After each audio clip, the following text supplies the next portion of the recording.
हर रोज अपने टॉयलेट में सिर्फ फ्लश करने के लिए ही 20 से 30 लीटर पानी वेस्ट कर देते हैं और एक इंसान दिन में एक बार तो कम से कम टॉयलेट जाता ही है। इस हिसाब से आप लोग सोचिए कि हम लोग सिर्फ फ्लश करने के लिए कितना पानी वेस्ट कर देते हैं। और इसी बात को जापानीज लोगों ने समझा और एक माइंड ब्लोइंग इनोवेशन कर डाला। उन्होंने अपने टॉयलेट के फ्लश के ऊपर ही इनबिल्ड अपने हाथ धोने के सिंक को लगा दिया। अब इसे होता कुछ यूं है कि वो जिस सिंक में हाथ धोते हैं वही पानी टॉयलेट के फ्लश के टैंक में स्टोर हो जाता है और उसके बाद उसी पानी को वो लोग टॉयलेट को फ्लश करने में इस्तेमाल भी करते हैं।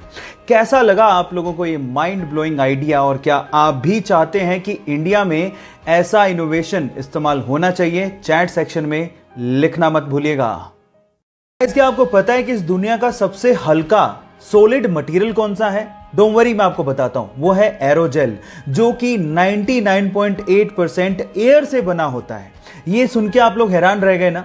अब आप लोग इसको देख के सोच रहे होंगे कि शायद ये हीट के कांटेक्ट में आते ही मेल्ट हो जाएगा या जल जाएगा या हीट को ट्रांसफर करने लगेगा। तो यहां पर आप गलत हैं। एक्चुअली एरोजेल एक बहुत ही अच्छा हीट इंसुलेटर है। अभी बहुत अच्छा हीट इंसुलेटर है और साथ ही हल्का होता है। इसी वजह से नासा इसे अपने स्पेस प्रोजेक्ट्स में मशीनरी को इंसुलेट करने के लिए इस्तेमाल भी करता है। लेकिन इसकी प्रोडक्शन कॉस्ट बहुत ज्यादा होती है। वो है 60 लाख रुपए पर केजी, जो कि सोने की कीमत से भी ज्यादा है। ये इंटरेस्टिंग फैक्ट जान के आपको कैसा लगा? चैट सेक्शन में लिखना मत भूलिएगा। अगर मैं आप लोगों को दो अलग अलग बर्तन में सेम क्वांटिटी में, एक में ठंडा पानी और दूसरे में गर्म पानी भर के दूं और आपसे सवाल पूछूं कि इन दोनों में से पहले बर्फ में कौन कन्वर्ट होगा, तो शायद आप लोग जवाब देंगे ठंडा पानी, क्योंकि गर्म पानी को पहले ठंडे पानी के लेवल तक आना होगा और उसके बाद वो बर्फ में कन्वर्ट होगा, जिसमें समय ज्यादा लगेगा। लेकिन साइंस ऐसा नहीं कहती। साइंस एक्सपेरिमेंट के हिसाब से गर्म पानी ठंडे पानी की तुलना में पहले बर्फ में कन्वर्ट होता है। इस इफेक्ट को एम्पेम्बा इफेक्ट भी कहते हैं और इसे आप घर पे भी ट्राई कर सकते हैं। इस फैक्ट के बारे में क्या आप पहले से जानते थे? और अगर नहीं जानते थे तो चैट सेक्शन में लिखना मत भूलिएगा। गाइस, आप लोगों ने फायर यानी कि आग को तो लगते देखा होगा। आग विजिबल होती है, जो कि आप अपनी खुली आंखों से देख सकते हैं। लेकिन गाइस, एक आग ऐसी होती है जो कि लगती है लेकिन दिखाई नहीं देती, जिससे जलन भी उतनी होती है। मैं अंदर की आग की बात नहीं कर रहा हूं, एक साइंटिफिक फैक्ट है बाय द वे। इस आग को हम लोग मिथेनॉल फायर कहते हैं, जो कि इनविजिबल होती है। जैसा कि आप इस वीडियो में देख भी पा रहे हैं कि लोग भाग रहे हैं क्योंकि उन्हें जलन हो रही है, लेकिन वो आग दिखाई नहीं दे रही।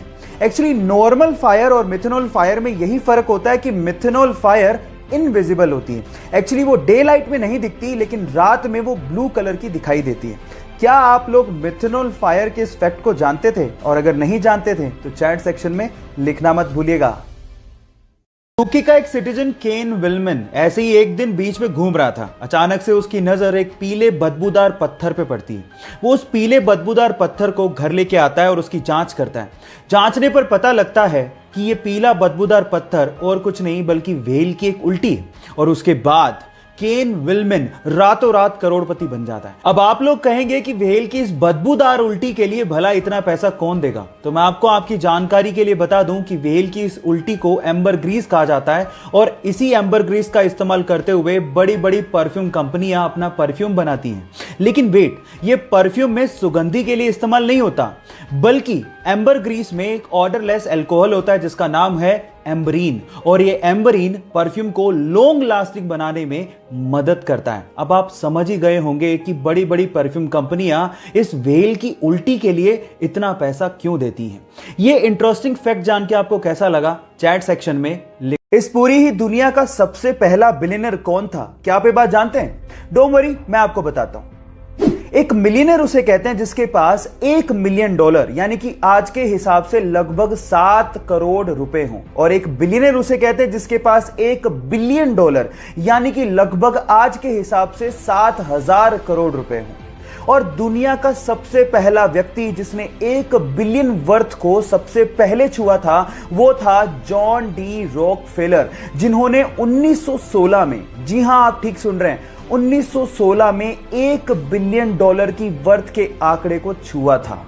इनफैक्ट बिलियनियर शब्द का इस्तेमाल सबसे पहले उन्हीं को डेडिकेट करने के लिए किया गया था।